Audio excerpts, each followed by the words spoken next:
could wait 1,000 days. You never wait for me, you never wait for me. Even when I ran away, you're all that I could see, you're all that I could see. When I could hardly walk on my own, I had to lift myself out of the trench below. Haven't I suffered enough to let you go? You're all that you, I had you gone. I'm right. You're all that you, right. You're all that you, I had you gone. I'm right. You're all that you, right. You're all that you, I had you gone. I'm right. You're all that you,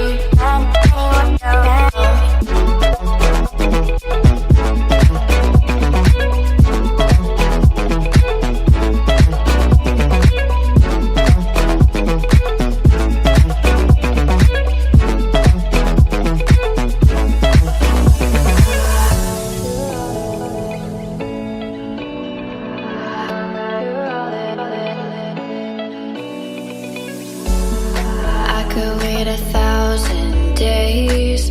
You never wait for me, you never wait for me. Even when Như giới thiệu mình là tên là Tú Vân, mình sẽ là MC ngày hôm nay để giúp mọi người tìm hiểu kỹ hơn về chương trình du học về Đức và kết hợp cùng với hai công ty như là VGP để bắt đầu buổi workshop ngày hôm nay. to let you go. You're all that you, I had you gone. I'm right. You're all that you, right.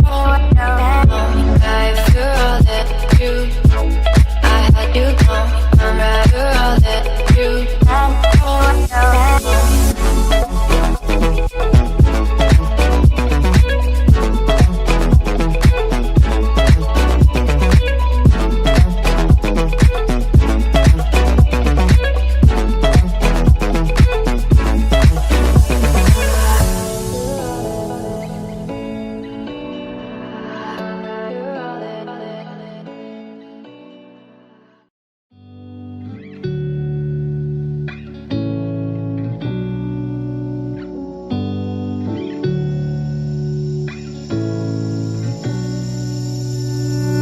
I'm not thinking about the way you keep my world from spinning. I'm just thinking about your eyes. Just don't know if I've been faking or pretending, but I know I never felt so damn alive. I don't know if I believe the information given, that there is someone by your side. Coming back inside my body for a second, there is no way that I'm never gonna try. Hello, where you at, where you been? Tell me everything about you. Go slow, so I can write it down and become the perfect man for you. What you like, what you don't, you should never be flying solo. Hop into the cockpit, I can be a rocket. Hey, fly. So what have you been sitting there and thinking all this time? Oh, oh, oh, oh, what's your mind's at? Been telling you to make you believe that the right guy ain't right here, right now, right here. I'm not thinking about how long it's gonna take now. I'm just thinking about our lives. You and me just laying blankets on a beach, and then at night I'll sing your favorite lullaby. I'm so glad I didn't give up easy, chasing after you. Hello, where you at, where you been? Tell me everything about you. Go slow, so I can write it down and become the perfect man for you. What you like, what you don't, you should never be flying solo. Hop into the cockpit, I can be a rocket. Hey, fly. So what if you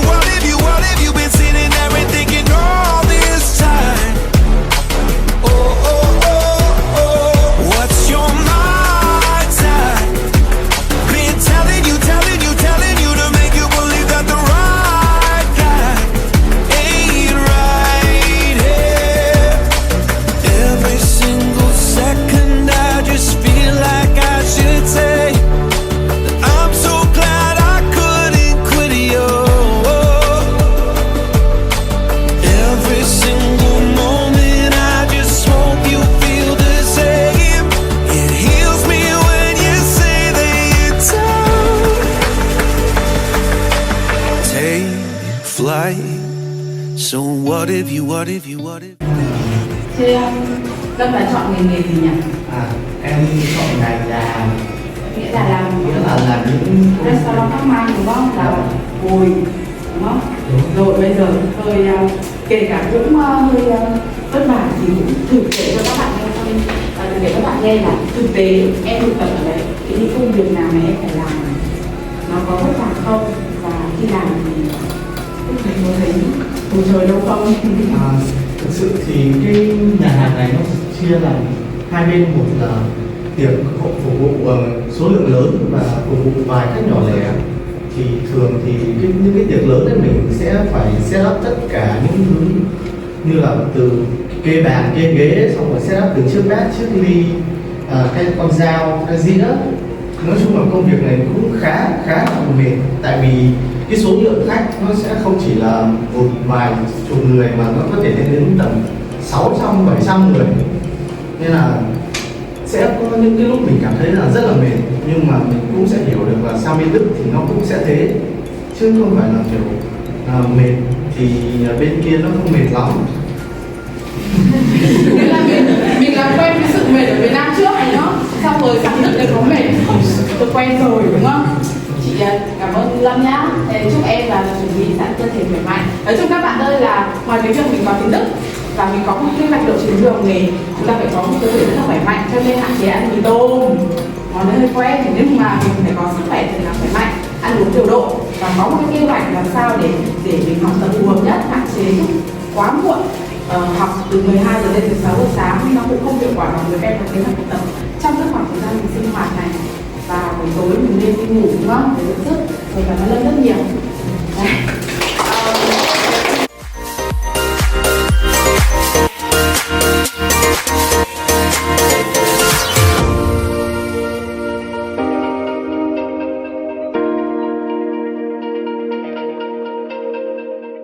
Cho anh nói thử một vài câu giúp chị để chị nghe tiếng nhá.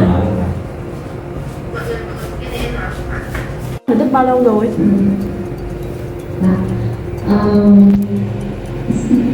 Em là Phương Anh. Em qua Đức được 2 tháng và giờ em đang ở An Huế. Sắp tới em sẽ đi chemist học và em đang theo ngành điều dưỡng. Ok. Thì mình sẽ bắt đầu với việc học tiếng trước đi. Thế thì Phương Anh chia sẻ một chút về cái hành trình mà em học tiếng như nào và mất bao lâu thì em có B1? Em bắt đầu biết từ tháng 2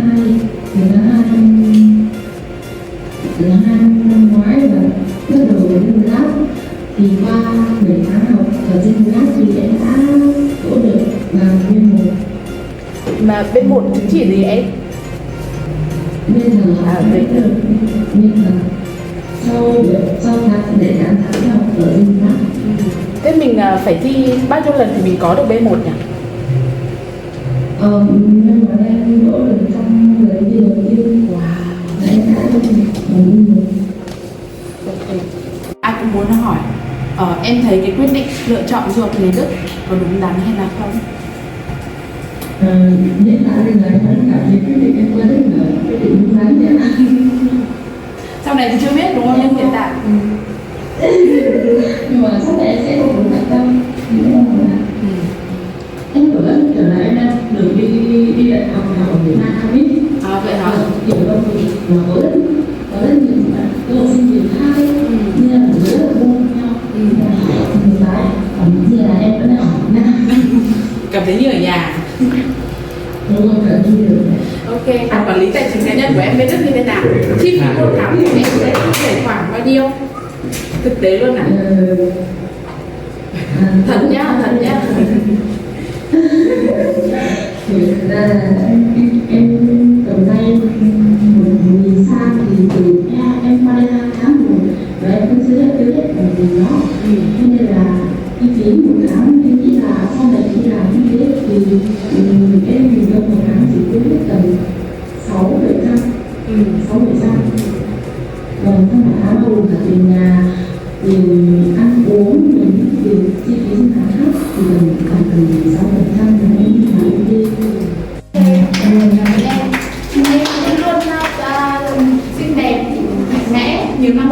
đấy, học nghề thật là tốt, rồi về Việt Nam chơi với anh chị tiếp, hoặc là chờ anh chị sang một đó anh chị đi cà phê. Mong muốn được Việt Nam. Bây giờ về cuộc đời em rất là Việt Nam nhé. Cảm ơn em nhiều nhá. Bye. Cheers.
Nói riêng thì là cái chặng đường sang Đức, du học nghề Đức của các bạn sẽ, hai công ty VGP Glab và VGP sẽ được đồng hành cùng các bạn trong một cái chặng đường đấy. Xin cảm ơn mọi người rất nhiều ạ.